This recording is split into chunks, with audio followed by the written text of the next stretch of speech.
There was a couple that came to me in my office when I was in Teton County. They were in their mid-60s. They were teachers who had just retired from California, and they let me know that 30 years earlier they had honeymooned in Jackson Hole and loved it so much that they put a lot under contract, and over the course of 30 years paid off that lot. Now they were retired, ready to pull the trigger on their lifelong dream, and they wanted to build a house so that their kids and grandkids could come see them in Jackson Hole. One of the things that was important to me is that this was their land. They had spent 30 years as school teachers paying for this land, and I know that wasn't easy for them because land in Jackson is not cheap. And it was their land, their property, and our regulations that were stopping them from realizing their dream.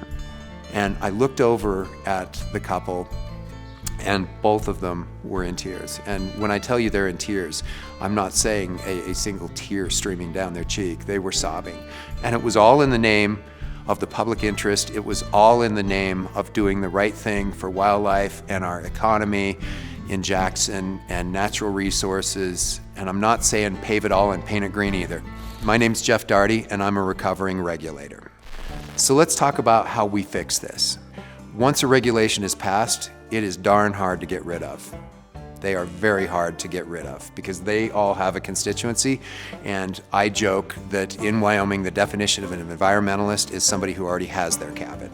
They don't want other people building their cabins on their lots next door. So they like these regulations, and they like the fact that people cannot build, and we've created a regulatory environment that stifles, especially entry-level housing.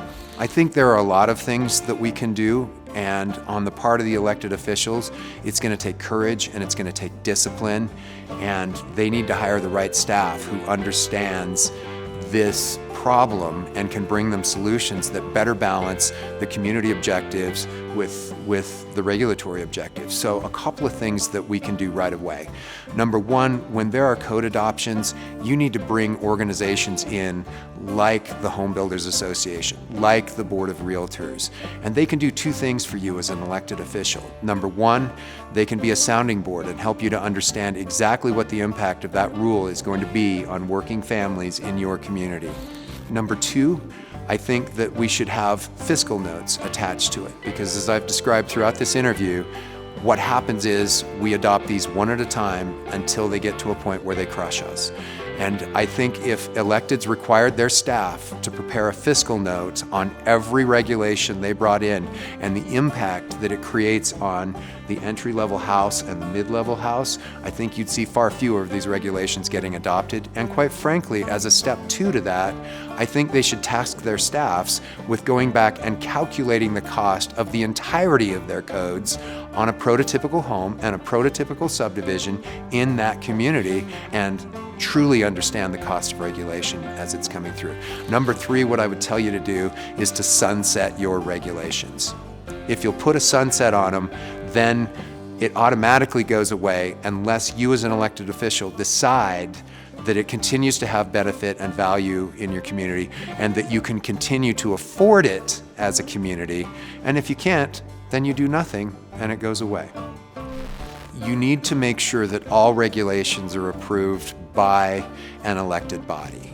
Making sure that staff is bringing every cost, every regulatory initiative to the elected bodies for consideration and possible adoption.